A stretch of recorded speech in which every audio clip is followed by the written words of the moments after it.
Rich Apuzzo has been a meteorologist, a broadcast meteorologist for more than 20 years.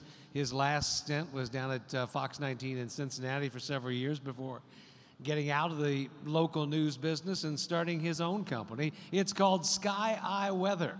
A nice round of applause, please, for Rich Apuzzo. Thanks, Mike. Well, I know as we're looking at December here, they're going to have fun with the camera. This is going to be good because I move around a lot. I forgot I'm being recorded. Hey, there I am. Good. I like this. Many years in TV, we're confined to a little space in front of a green chroma key wall where we're pointing to weather maps, usually about 10 feet wide. Now that I'm not doing that anymore, I can move around a lot more, which is fun. But this is being recorded, so we're going to have a good time with this. Last winter, well, we didn't really have a winter now, did we? Wasn't very much in the way of snow, not a lot of cold. You folks are the experts on the TurfGrass. I'm going to tell you a little bit about the weather because this one, as mild as it has started, is not going to continue in that same way. We are going to see some dramatic changes, and maybe even in the next few weeks. So some big stuff coming up. But what I want to look at, because just as in weather, we have challenges of changing weather patterns, looking at weather models, trying to figure out what's going to come up just for the next few days, much less the next few weeks or months. You have challenges too. Is it going to be a drier, milder winter? That's going to mean something to grass. Is it going to be a hot summer, cool summer, wet summer? Those type of things.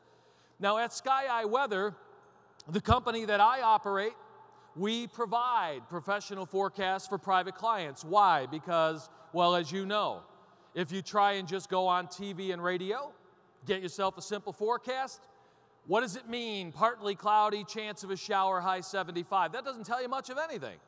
But that's what we do on radio and TV because we're serving a broad audience. For you, we might say, hey, look, there's a threat for rain between 9 a.m. and 2 p.m. These amounts of rainfall are possible. These are the winds you're going to have. These are the temperatures you're going to have. And for you, that's going to make a difference. I won't fertilize before whatever if it's going to all get washed off between 9 and 2. If there's a lot of wind, I'm not going to be spraying. So there's a number of elements that we can look at as private meteorologists. Most people aren't even aware there are private consultants that you're not going to get in television, radio, or certainly not online. For any of you who've tried to go to one of those sites where you type in a zip code and get your forecast, you're going to be disappointed a lot. But I won't get into all that. What I want to look at is just the extremes we've been through in the last couple of years, and then give you a little heads up on what I'm seeing for this winter and as we go into the spring ahead. For those here, if you'll note, we have an afternoon session, and I want to say it's an E150, where I'm doing a session there on the extremes of weather we've seen. Now, here I'm going to cover some of that, but there I'm going to get into more of it and what we might have coming up because of some interesting global patterns we're dealing with right now. So if you want to see that, I've also got some video, and there I will be doing a weather briefing because I'll have direct internet access. I bring my own hotspot. Wherever I go, you can't be a meteorologist out on the road and not be connected. So even if the building doesn't have internet, I bring my own. So I'll have that this afternoon, and that's at 2 o'clock, I believe. You could check that out. So we got turf management and changing climate. All right, so I'm going to look at some of the recent trends and what we've got coming up. Let's start with the fact that recent extremes are weather, not climate. I know you've heard this in the mainstream media and other places that, you see, Sandy. Sandy means we've got climate change. Doesn't mean anything. Sandy means we just had a really bad storm to hit the East Coast. That's what Sandy means. We've seen Sandy many times before. This storm that we saw was nothing we haven't seen at least a half dozen times in history. But we just don't remember them. We don't make the big deal out of it we do now. So when we see extremes, extreme drought, you know what drought is like. We've been dealing with that here in the Ohio Valley, certainly in the Midwest and Plains. Well, drought was a lot worse in the 30s and 50s than it is now. We may think it's bad, but you know what? When you've got an internet, when you've got 24 hours, 7-day-a-week, media, online, stuff going on, you got to keep hyping it because it keeps people interested. But the fact is, this drought, as bad as it is, and let's not downplay it, is not as bad as it was in the mid-30s and in the 50s. So recent extremes are weather. Now, if we understand that, and I do as a meteorologist, then you can also understand these things can be, in some regard, predicted. We don't know exactly when they're going to happen, but we certainly know the patterns that set up the Sandys of the world, the droughts, the western floods. I don't know if you've heard about the 5 to 10 to 15 inches of rain they've gotten in California, Washington, Oregon over the last week. In fact, right here in the Ohio Valley, this afternoon, I'll show you, we're looking at maybe 3-4 inches of rain. Yes, one model generating 3+ inches of rain here by next Tuesday morning. So, is this unusual? No. In fact, last December we had the same thing.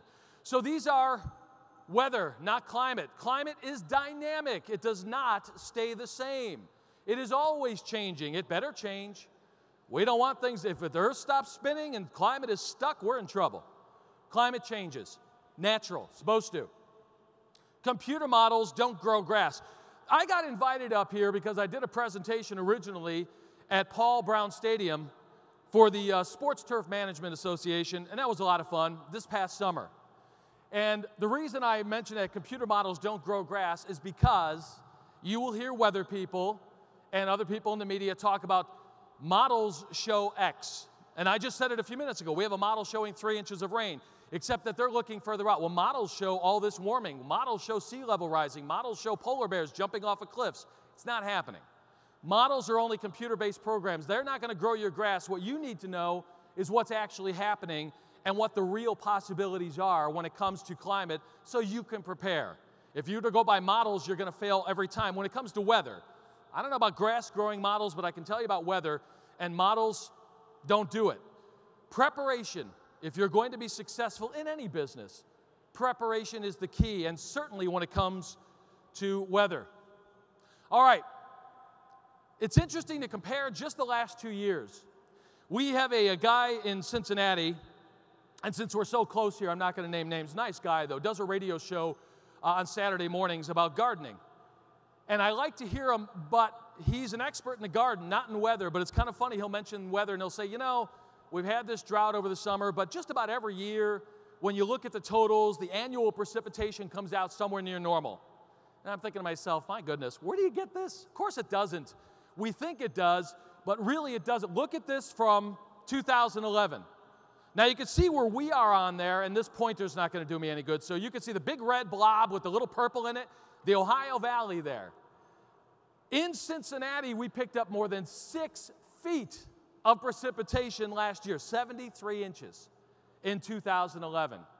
All right, that was not close to normal. In fact, that was an all-time record. Since we started keeping track back in the late 1800s, that is a record. Nice. Well, this was the departure from normal.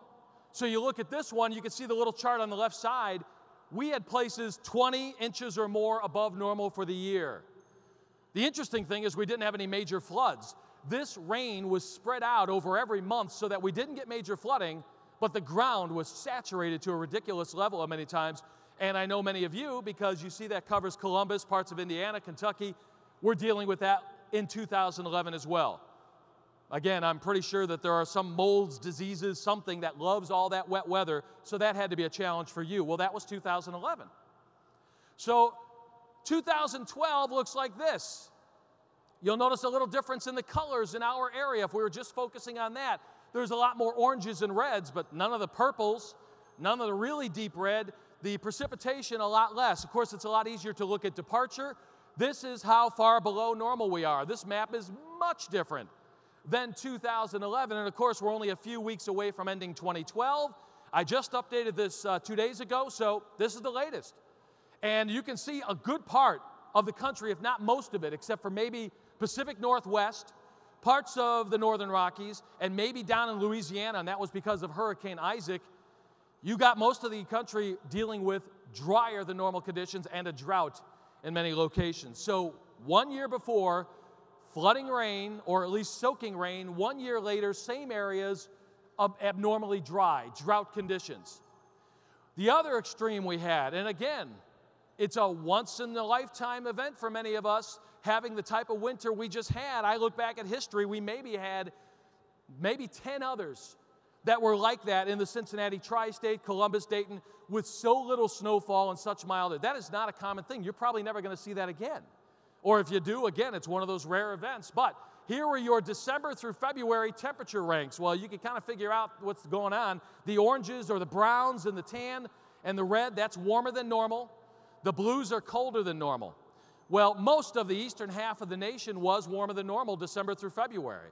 However, much like we were kicking off this December, and you'll see in the next week with a lot of storms, we actually had decent amounts of moisture last December. And January wasn't too bad. February, we started to dry out. The West Coast was quite dry, and the Southeast was dry. Well, the big news in March, April, May, I mean, everybody, in March, we were dealing with 80-degree temperatures here in the Ohio Valley. So March through May, a big part of the nation, much above normal in temperatures. One thing you probably did not know, because you know that my friends in the media made a big deal about, you see how warm it is? Got to stop having that CO2. Well, what they didn't tell you was the rest of the world at the same time, and I literally mean the rest of the world, Australia, Africa, Asia. Am I missing anybody? Yeah, a whole bunch of them. You name it. Europe, there's a big one, Eurozone. Colder than normal. Colder than normal. The actual planetary global temperature at this point was below normal. You cannot take our little 2 to 3% of the world, the lower 48, and say, you see, this is climate change. No, it's not. That's our climate for that time period. It means nothing. In fact, that's not climate, that's weather. It's a short-term trend, that is weather, that is not climate. But we certainly were warm, we can't deny that. Well, precipitation changed. When we went through spring, which is March, April, May, that's our meteorological spring. Summer starts June 1st. This is what we had. It was below normal across much of the Ohio Valley. Interesting thing, though. You see those orange areas down around western Tennessee, eastern Arkansas. I looked at that in April and May. We had there developing a flash drought. Now, you may have heard of flash flooding. You may not have heard of flash droughts before. Flash droughts occur when you have a quick warm up and dry down over a few weeks to a month that really just saps the moisture out of the soil. We had a flash drought there. Now, why is that important? Well, in grass, you plant seeds, you can grow grass. In weather, we have seeds too, but they don't grow into grass. They grow into things like droughts. I saw this flash drought and I said, just like the New Madrid, that's where the New Madrid fault zone is right there. That's the big earthquake. You get an earthquake there, everybody feels it. Well, I thought this is going to radiate out from Memphis, Tennessee and Missouri outward, because a flash drought there as you're going into March and April and May, not good. And sure enough, it did. The drought expanded from there, and it became a seed of a much bigger drought, the one that we're still dealing with now. June through August, the temperatures. You notice where the heat shifted. It started moving west over the Rockies. Now, we were still warmer than normal, but by late in the summer, we started to cool down. And I guarantee you, by late in the summer, when I was telling my clients, count on colder weather, count on a cold autumn. Now, they trust me, but at the same time, Rich, are you crazy? We just went through this really hot summer, warm spring, mild winter. Where is it going to turn cold? Because once you get in that pattern, you think that's going to be the thing that stays. I get that. But you notice we start seeing a trend here. The east is getting a little cooler. The west is warming up. By the way, the West Coast, I haven't pointed it out all through these graphics, the West Coast colder than normal. There's a reason for that. I'll explain in a moment. And June through August, as far as precipitation, well, dry. I mean, you had to go to the south, the extreme northeast, southwest, and northwest, but most of the central United States was drier than normal. The white areas are near normal. The rest of the areas, drier than normal. Not surprising. Heat, drought, they go together. Well, now, because November's data is just coming in, I did a 3-month period, but I did August through October. Look what happened to temperatures. And remember, August was still above normal in many places, so this tells you how much below normal September and October were. We cooled down, just as I told my clients we would. You will hear people say, you can't make forecasts 3 months, 6 months, a year out. Yeah, you can. Day to day, no. Am I going to go out there and say it's a chance of rain on December 27th or a white Christmas 6 months ahead of time? No. But we can talk about trends because we see these things, we've seen them before, and if you've seen them before and you understand a little bit of what caused them, you can predict them again in the future. Well, I saw this coming, and there's the cool down. The west, still warm, except again, right along the west coast. What the heck was going on out there? In a moment. All right, August through October precipitation. Finally, we got a bunch of rain in September, a lot of that from the remnants of Isaac coming up through the Ohio Valley. October was fairly wet. Then November dried out. This last month was pretty dry across our area. But also, look at the drought. The dryness in the plains just has gone nowhere. These folks haven't gotten a break. They're not getting any rain, and really this winter is not shaping up to bring a lot of rain or snow to those areas. They'll get some. But it is my forecast that these areas of significant drought will remain right into the growing season of next year. All right, so here's a look at November, because again, the other charts, that data wasn't in, but I was able to grab this. And you can see how, again, the below normal, that green and blue, those are below normal temperatures. Once again, Mississippi River East turned colder. The same places that were warm, although the plains and the Rockies, yeah, warmer than normal this past month. That is about to change in a big way. We have some, you wouldn't believe the Arctic air we've got building right now, and it's sliding south slowly. You'll start hearing it in the headlines over the next few weeks. But right now, if we look back at November, it was definitely warmer. And look at the precipitation for last month. Boy, this is not good. Most of the nation, yellow and orange, that is below normal. Certainly in the orange area, and that includes us. So we need to make up some of that rain. So when I talk about 3 inches of rain, maybe by next Tuesday, all right, it's a little too much too quickly, but it certainly does help. So here's the latest drought update. And I don't think you need to be a meteorologist to figure out where the bad parts are on this map. Anything with the really dark, ugly-looking red there, brownish red, that's nasty stuff. We still have a little bit left in the Ohio Valley. The yellow is not a drought level. That is abnormal dryness. That's all that is. The rest of it, when you go to browns, and you can see the scale up on the upper right there, we've got some serious, I mean, that's a large area. Once again, I'm not going to tell you it's the worst ever. It's not. We've seen much worse, but it's bad for us now. It's bad for growers now. It's bad for folks who are working in the turfgrass industry out there and say, hey, we got to grow grass. The winter's not helping us with any water. We're going to have to keep things wet. Certainly in the spring, as things come back to life, what are we going to have for a water table? Well, we'll see, but this drought's not helping things, and the storm pattern I'm seeing setting up is not going to help these folks either. And of course, the other thing, and I'll talk a little bit more about this afternoon, wildfires were a big deal this year. Had a lot of those across the western states, the central states. We still have a number of wildfires going now, but they're a lot smaller. The West Coast, of course, has gotten soaked, so good news. We were able to put out the fires there, but it was a busy season for that, which leads to a lot of atmospheric smoke, so we had that. There was a probably 2 to 3 month period from June through August, and I do air quality forecasting for the folks in Hamilton County, and we serve the Cincinnati tri-state. So if we're putting out smog alerts, they talk to me, we look at the weather, and then we go from there. One thing I noted every time we had a conversation, and that was every week, was all the smoke that was showing up over our area. We could see it on satellites. Lots of smoke. I've never seen that before. I'm sure it's happened before, but since we've had satellite monitoring, I've never seen so much smoke sitting over the Ohio Valley. Wildfires, a real problem. All right, so then the question is, how do we explain this? What's going on? All right, without going to the extremes of it's our fault. Let's look at the real science behind this. Because, again, I knew this was coming. I saw what the autumn is going to do, but how? What am I looking at? Well, I have a number of other meteorologist colleagues in the business who do the same thing, are quite good at this, and I will explain to you what is going on. First of all, we start in space. The main driver of our climate is the sun. These images, by the way, are actually the same picture taken using different filters from the Solar Dynamics Observatory satellite that NASA operates. You can see these every day. You can look up SDO, Solar Dynamics Observatory, online. And they're really cool. They give you different looks at the sun. And they're updated every 15, 20 minutes. But they're great because you get to look at solar flares, sunspots, prominences, all kinds of really cool stuff going on in the sun. More than you probably want to know, more than I certainly need to know at this point, but they have all these great images there. Well, why do I look at this? Because one thing I have learned in looking at history is that the sun and solar cycles dictate our weather patterns here on Earth. One-to-one correlation? No. But what I'm saying is when we have a stronger sun, we get warmer. When we have a weaker sun, we get colder. That's a real simple way to put it. Right now, we are in a weak sun period. We have a weak solar cycle going on, one of the weakest in the last 200 years. We are in solar cycle number 24. Now, every crowd I've talked to has people in it, and I totally understand because I didn't really know this either. until, last 10, 20 years when I was looking into it, that the sun has these cycles. Cycles where you get more sunspots, cycles where you get fewer sunspots.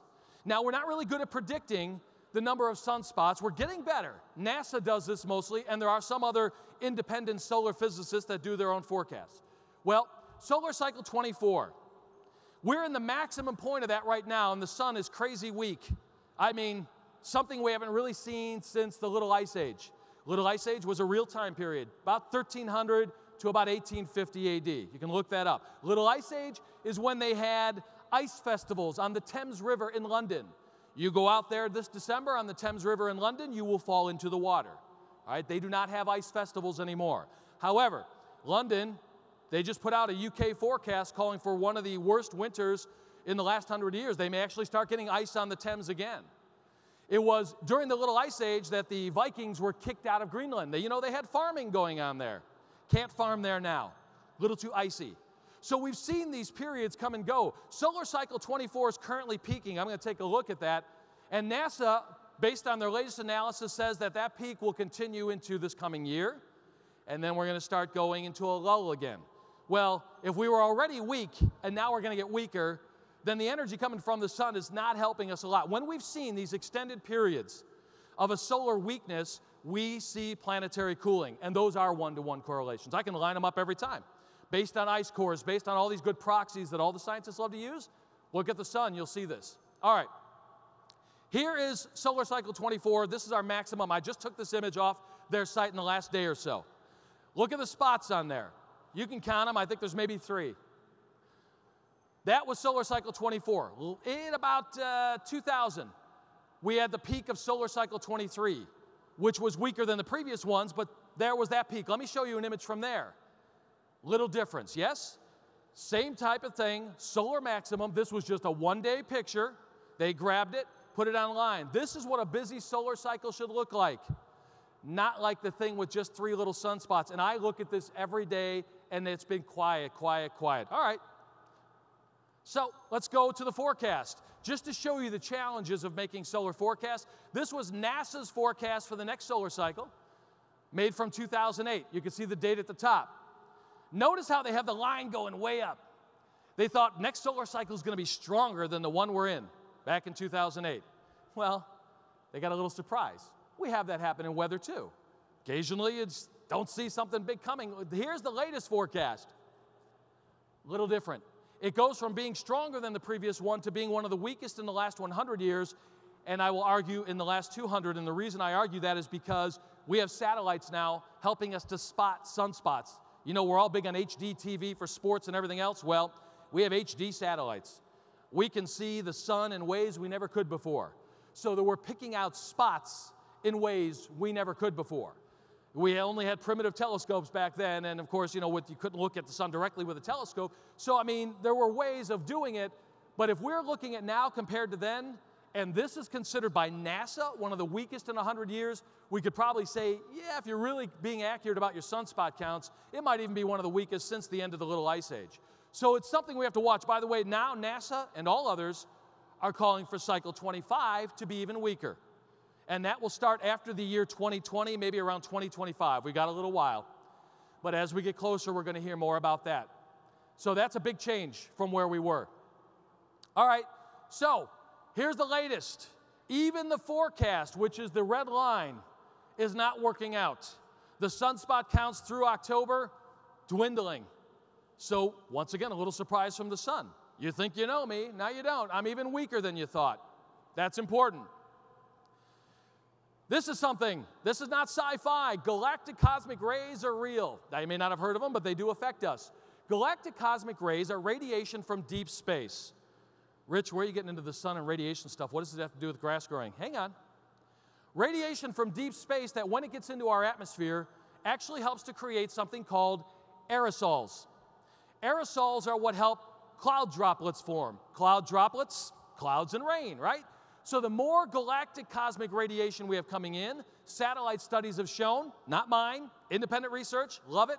They say, yeah, we've seen more clouds on periods when the galactic cosmic rays are higher, more cloud cover on satellites. When galactic cosmic rays are lower because the sun is stronger, Fewer clouds. What do you mean the sun is stronger? The sun actually protects us from deep space radiation, just like our own atmosphere protects us from the sun's radiation.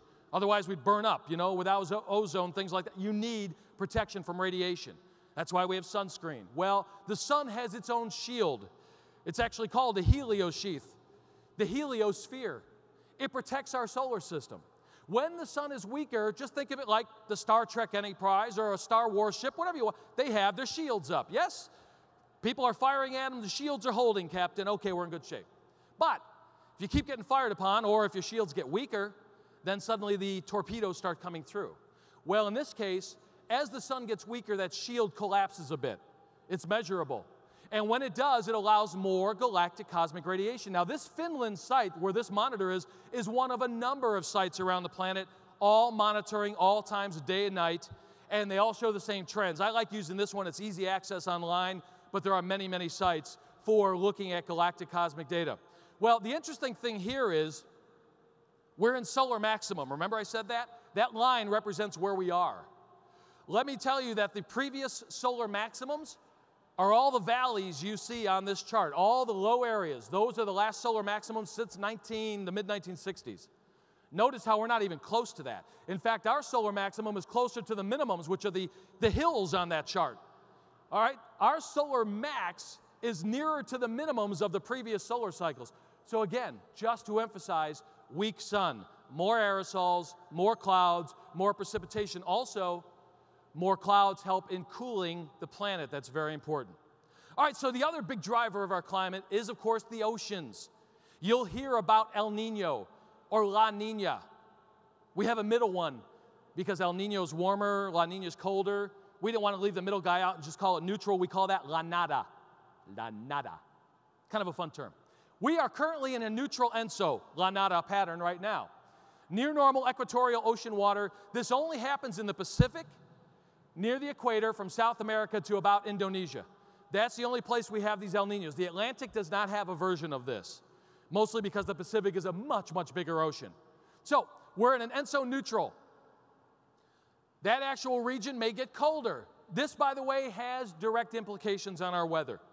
When we see warmer, colder, or neutral water temperatures near the equator in the Pacific, we can make some pretty good forecasts on the type of weather patterns that will shape up across the United States. So the models, and again, they're models, but luckily short term, I'll give them some credit. They're showing that water getting even colder. And in the Pacific Ocean, we actually have the entire ocean basin, based on satellites, running cooler than normal. We also have 3,000 plus buoys scattered around the world that do ocean temperature measurements. And we've been able to track through proxy data, I won't get into the science of that, but they've been able to track back to the 1800s the basic temperature of the oceans, and so we know where these cycles are. The oceans go through cycles of warming and cooling, natural cycles, and we are in one that is cooler now. This has also got big implications. When the entire Pacific Ocean is running slightly cooler than normal, what do you think is going to happen to you? What, do you think you're going to warm up? No, not when you had a whole body of water that's colder. But let's take a look at it. Here's the latest model from the Climate Forecast System. This is our own NOAA National Weather Service forecast. And you can see the line trending down. That middle line is neutral, dead neutral, and a little either side of it is considered neutral. Once you get to 0.5 plus or minus 0.5 Kelvin, that's El Nino or La Nina. So you can see we're in La Nada, almost close to La Nina, but that's what are expected for the winter ahead. Many of you may have watched the Weather Channel. I can't tell you the last time I've watched the Weather Channel. I do my own forecasts. I don't need the Weather Channel. But I heard, and this is how I usually find out what other people are predicting, people will say, hey, on the Weather Channel they said mild winter. Really? Okay, whatever. Farmer's Almanac, of course, that's a highly reliable guide, also says whatever. I don't pay attention. But I hear from other people. They were basing their forecast, the Weather Channel, even the National Weather Service, who has had to modify their forecast a bit, they were basing it on the idea of an El Nino developing. Last summer, I was telling my clients, it's not going to be an El Nino. Ocean waters are too cold. El Ninos have a tough time getting going. History shows us this. You've got to do research if you're going to really understand this. So I agree with that idea of cooling. Okay, we got some cooling. Here are the ocean's waters from satellite, just in the last couple days. Notice the blues, those are below normal waters. The greens and oranges, that's where you start getting above normal temperatures. Clearly, along the equator, which is that dashed line I put in there for you, you can see that we have near to below normal temperatures from South America, especially with that purple area. That's much colder than normal water. And then you go westward from there, and you have these dots of blue mixed with the dots of slightly lighter green. That's near normal water. Here's the thing that stands out for me, and I'm going to talk more about this in my afternoon session because it's kind of cool. It's this. You see this big blob of blue, two big blobs really. You know what that came from? You got to observe all this stuff. That came from ice. Last winter, surrounding Alaska, they had record levels of ice. The Arctic was thick there. That ice lasted into April and May. And guess what? When it melted, you got cold water and a whole bunch of it. That cold water flowed in our current, the California current there, all the way down west of California and then all the way south of Hawaii. That's a big, massive cold water. What do you think air does blowing over cold water? Is it going to warm up? No. Why do you think the West Coast was cooler than normal all spring, summer, and fall? Now you know. They were colder than normal because the water right off their coast was colder than normal.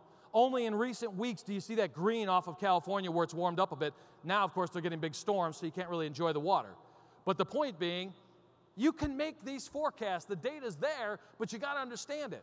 Guess what? The Alaskan ice, I'll show you this afternoon, is refreezing right at the same pace it was last year. We may do this all over again.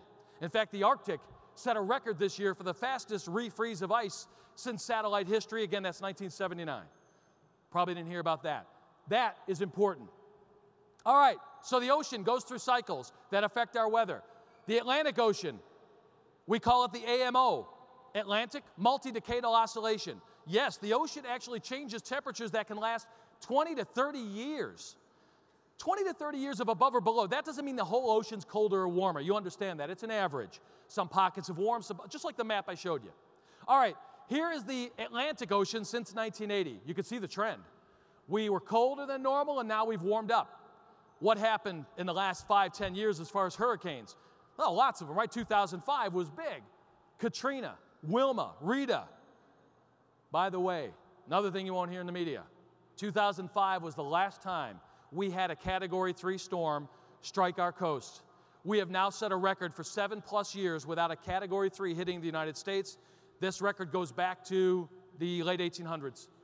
Since we've been observing hurricanes, we've never had a period this long without a major making landfall. We have not had one. In fact, we only had one brief major hurricane this year.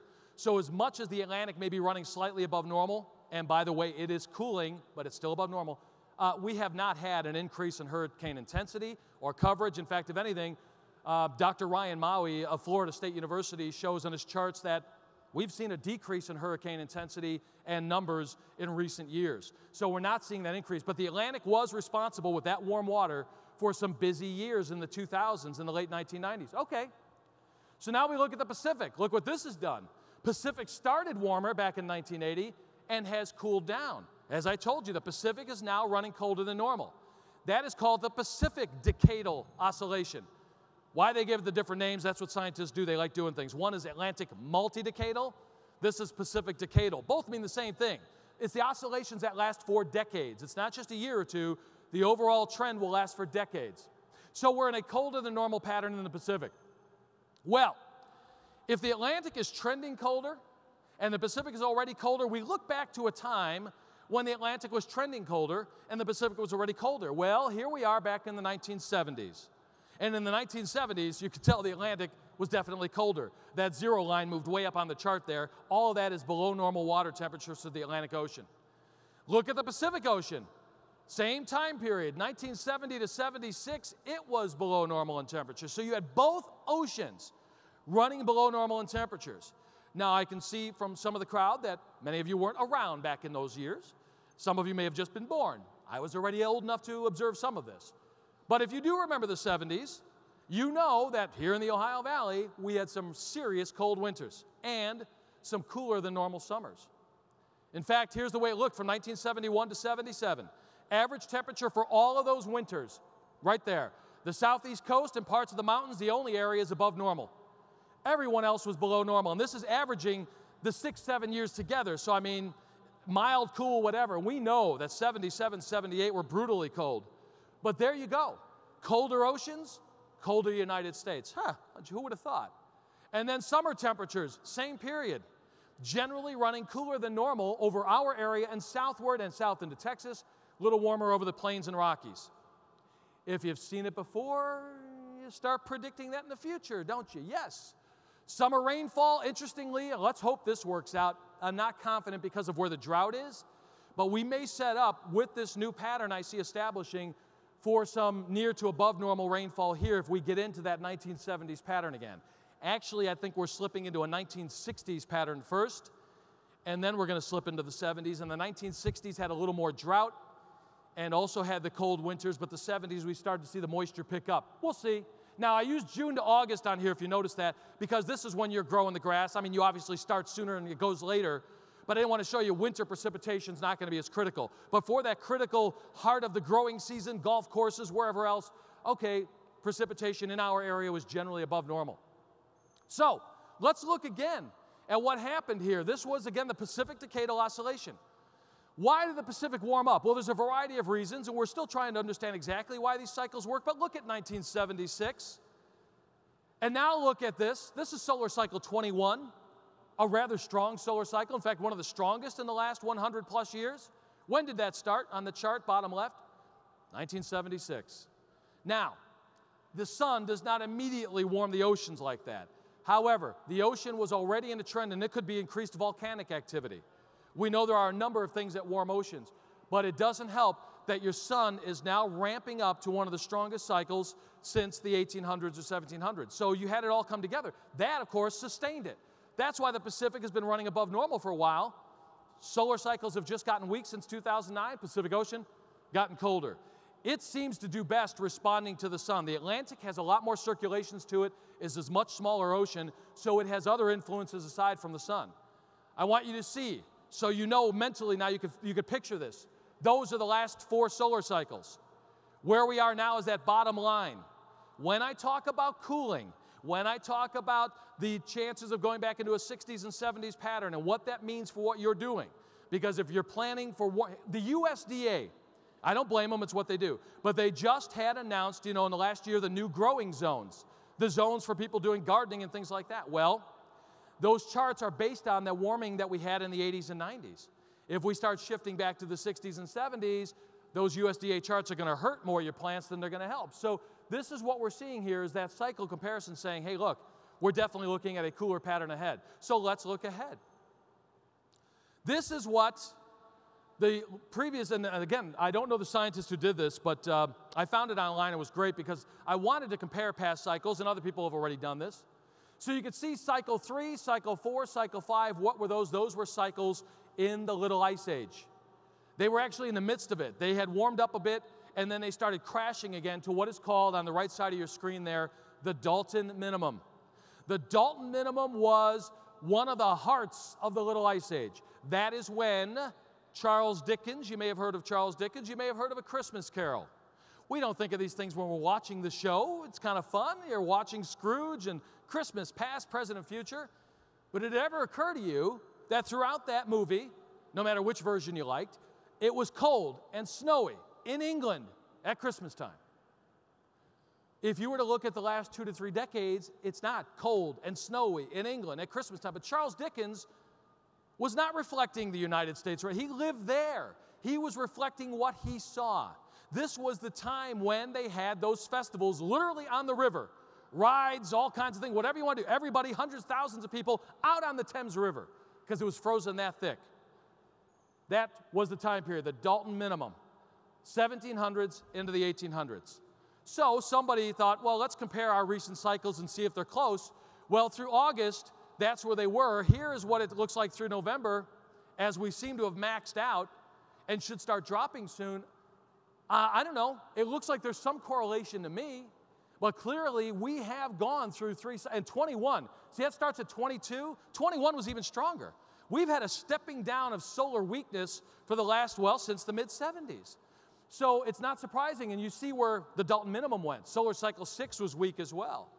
And the experts, not me, I'm not a NASA expert, they're already saying cycle 25 will be weaker. So again, think in your mind, think cool.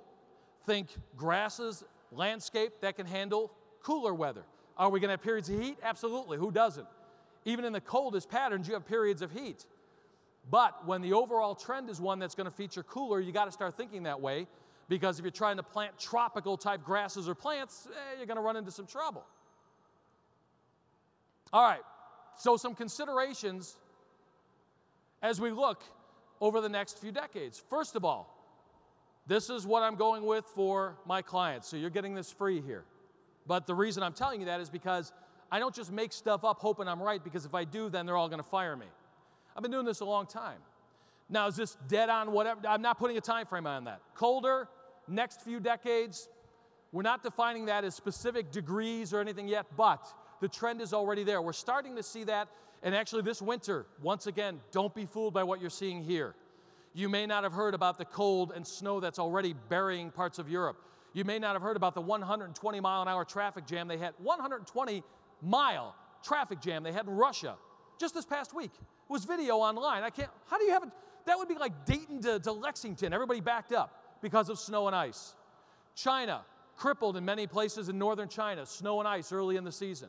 So these are things going on. In fact, the cold has penetrated last winter. There was snow in the Sahara Desert, northern Africa. I showed video of that to my clients. Amazing stuff. So what we have going on here, you've got to look at the big picture. And that's what we're seeing is like, okay, think about colder winters. Think about the 60s and 70s. And for those who are interested in more information, you let me know, and maybe I can get I could show you links. Here's what the 60s and 70s, well, I'm going to show you that, actually, right now. But here, the 60s and 70s, colder winters. All right, imagine that. Winters should have near normal precipitation. This is important because the winter precipitation sets up your spring growing, sets up your summer. If you have a drought coming out of winter, sometimes it's tough to make up that rain. Spring is critical for rain. That's when we get our broadest shield of rain, is late winter, early spring. By late spring into summer, you get these pop-up showers, thunderstorms that might dump an inch of rain down the road. You get nothing. You know how that works. All right.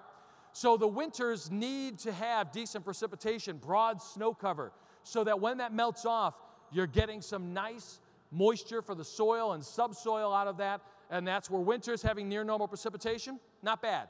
The summers, and again, highly variable. As a meteorologist, that just covers everything, right? That's a variable. Drought, I predicted it. Heavy rain, now the reason I throw that in is because there are things like tropical activity that when they hit an area can totally throw off anything else. I mean, if I was forecasting for Louisiana this year, let's say, and I said southern Louisiana, you're going to have near normal precipitation, but then Isaac makes landfall, dumps 15 inches, well, what do you think that's going to do? So that's why there's always going to be some variation in that moisture going into the summer, because we got to see what the tropics are doing, which we can predict with reason. Not where storms are going to be, but the trend of how intense they'll be, and maybe what part of the ocean they'll form in. That we can do. But what day, what week, where they're going to hit, hard to say. But that's what I'm looking at. 2013, I expect to be a transition year. Now, as you leave here today, you will note that it's getting colder outside. We're having a cold front passing through while we're in this conference today. There'll be some showers with it. Winds will shift. You'll feel it a little cooler. And then later this week, we'll have moderate temperatures until a bigger storm, the one I'm going to talk about this afternoon a little bit, which may bring the first major blast of snow to areas just a few hundred miles west of here. So let's say that happens. Well, the thing is, what I want you to remember is as you walk out, you might think, I don't know about this cold winter stuff he's talking about. I don't know about, cold or whatever. And then in the next 2 weeks, when we start getting those first Arctic blasts and December starts looking below normal, you're going to say, I remember Rich Apuzzo talking about this. Maybe it's something we do need to note. And January and February will follow the same pattern. Let me show you what we call analogs. This is how I make my forecasts when it comes to long range. I look back at data from the past. And when I do that, I look first at what we've got going on now. What did I tell you? ENSO, neutral. Pacific Ocean, colder than normal. Atlantic Ocean, warmer than normal. Sun in a week cycle. These are 4 big elements. I go back to the past and I say, all right, I'm going to find other years, colder Pacific, ENSO neutral, solar weak. Yeah, I do it all. I even compared drought. Where were the other drought years? What was the setup for those? What were the other hurricane seasons like? You go to Wikipedia, you can look at hurricane tracks back to 1900. Okay, good. So we got all of it, right? So I create these things called analogs, meaning I plug in that data and I say, okay, based on that, what does it look like? Note the years on top of this. 1917, 61, 62, 67. So this tells you something. The best fit years for my analog, aside from 1917, were the 60s, 61, 62, and 67. And those years gave us this, a December that was colder than normal over the eastern Rockies to the East Coast. We're starting mild now. We started mild in the autumn, and it all trended the other way. It'll happen. We'll see this because that's the type of weather pattern we've seen before. It will develop again, and over the next few weeks, I tell you, you're going to get the first feel of this.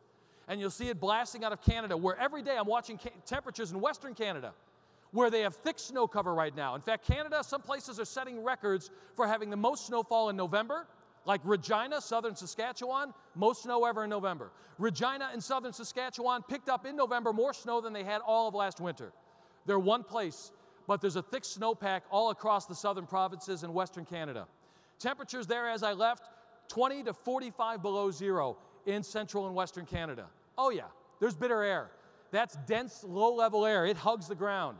So when you get a storm pulling it south, it can move. And once you get cold, dense air, it's like moving a big vehicle. Once you start it moving, it's tough to stop it. So that's why once we open the door to that, whether it's get kick-started by this next storm next week, or if we wait to something just before Christmas, somewhere in there's going to be a big blast that once it gets moving, it starts settling into the Rockies, the Plains, and parts of New England. You'll see that. This is an analog. All right. So now let's look at January. Based on those same analogs, what do you see? This is what? And again, 1918, why does it change? Because remember, if you start in the winter of 1917, then the January you're looking at is the next year. If you start in the winter of 1961, you got to look at 62's January. So these are the same analog years. Look what happens in January. The heart of the cold, that is below normal. January is already our coldest month of the year, and it's expected to be much below normal in a good part of the U.S. A lot different than last year. Interesting, though, note two things. The west, the lighter greens and white, and the southeast, Mississippi, well, Alabama, Georgia, South Carolina, lighter green. Means nothing to you, means a lot to me. You know what that tells me? That tells me that there's a storm track there.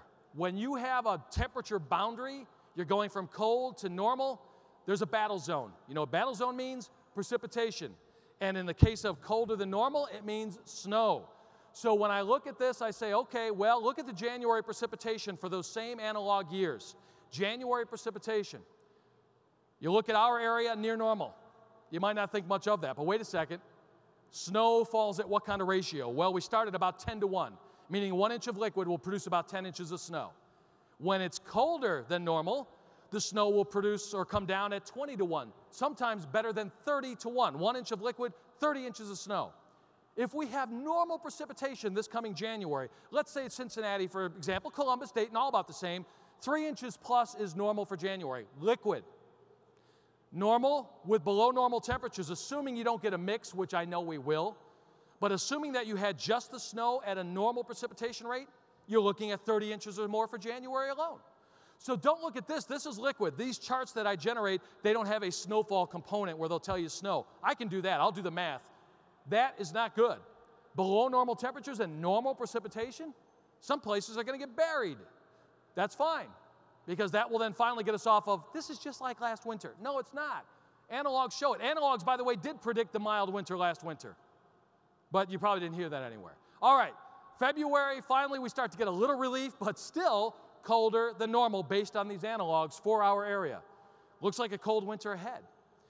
And it may be hard to believe, and I want to see it too. I want to believe this. But who would have thought in the middle of a 90 and 100 degree plus day in July and August this year that we would have 3 consecutive months of colder than normal temperatures in autumn? Heat kicking on in October, November having many chilly nights in the 20s. Who would have thought? We did. So just because you see it and it doesn't seem real doesn't mean it isn't. These things have been miracles for me, these analogs. I've been amazed at how reliable they've been when talking to my clients. So I'm thrilled with that. Well, this, again, was the 1960s. I took all of these years, and here's what the 1960s looked like, aside from a couple. I showed you the really good fit earlier, but if we just took the broad 60s aside from a couple of years, which really didn't match at all, that is what the 60s looked like, just like our winter looks now. Colder Pacific, warmer Atlantic, weak solar cycles, and droughts and hurricane seasons where they are, absolutely. However, this is the thing that bothers me, and as we go through the years ahead, this winter right now is kicking off okay, and January looks like it might be a good one for us weather-wise, but the trend would be for drier than average periods when we look at December through February. Does drier than average mean less snowfall? I gave you the answer a few minutes ago. Even if we get just 1 inch of liquid in January, but it's below normal in temperatures, you could have 10 inches of snow, which is above normal. So don't let this fool you. You'll still get a bunch of snow, but when it melts down, of course, it won't mean much for liquid, and that's what's important for what you do. 1960s, as far as summer temperatures, actually, here I went from May through August, just to give you an idea. Data's there, doesn't lie. We've seen this before. Cool summers, May through August. Cool end of spring into summer. Does that mean we're never going to see heat waves? Absolutely not. Those are the little blips within the overall pattern, but we certainly will see that. And as far as precipitation in the summer, that's not good. Not good when your summer is coming in with below normal precipitation, but we had a number of years now, not the extreme droughts of the 30s and 50s. But remember, we've already started off with a drought going on just west of here. We're just on the edges of it now. But just west of here, I showed you that map. It's nasty. The Midwest and Plains and Eastern Rockies, even all the way to the West Coast, except now they're getting soaked right in California. So, when you have the drought already in place, you're going to need excessive rain to make it up, or we're really setting ourselves up for drought even now going into next spring and summer. So hopefully this December and January will give us a good moisture base going into this spring. But this is the trend as we go through the next few decades. So some considerations, just real simple. Keep your mind on, and I'm not a grass expert, but I know in one of the houses I lived in years ago, there's I forget the name of it, and I'm sure you guys will know it as soon as I say it, but there's a type of grass that you have to get to a certain temperature and then it'll green up, but it dies off and turns brown really quickly when it gets cold, handles drought really well, but I never liked, and it was butting up against the decent grass I had, which stayed green longer. So I had these brown areas. It's a type of grass that takes over.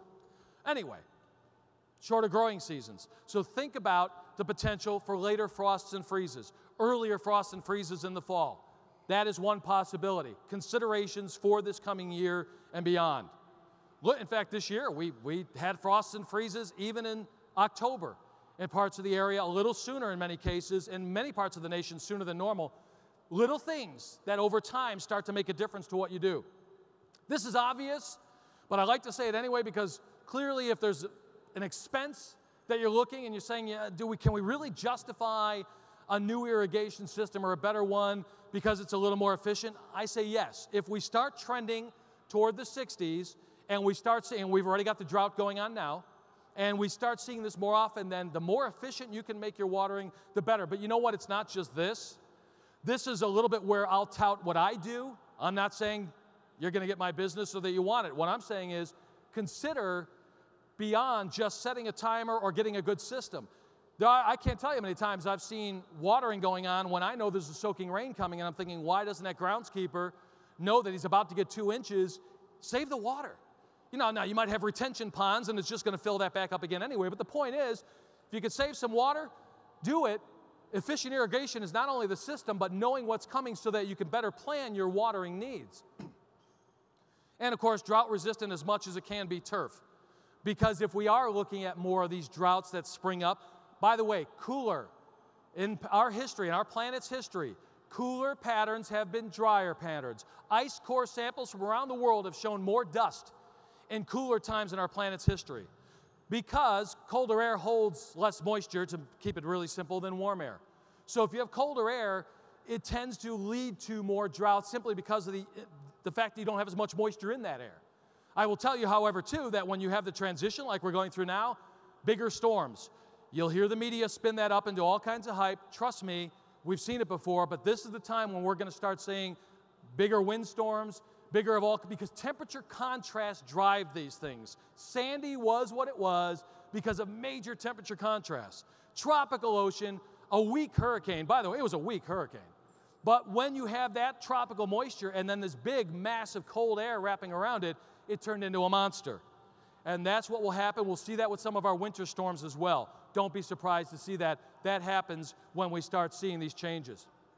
Okay, I got 4.5 minutes left because I like running through things. Do you guys have any questions or thoughts or anything else? And as I mentioned, this afternoon, I'll be in another room here, and I think it's E150. We're going to look more at the extremes, talk about tornadoes, tornado trends, flooding, drought, that type of stuff, a little look into what's coming up over the next few weeks. Yes?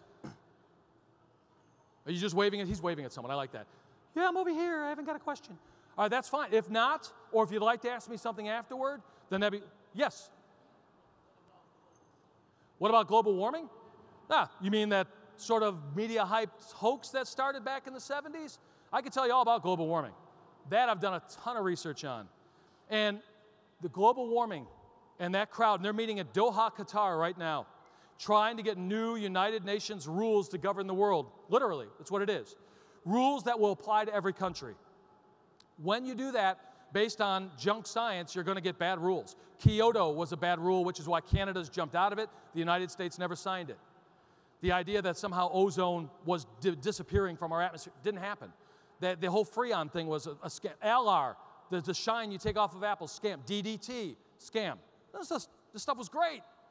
But that's all right. We'll have more malaria. We'll put on more sunscreen and whatever. The point is that global warming was a great movement, but that's what it was. It was a movement.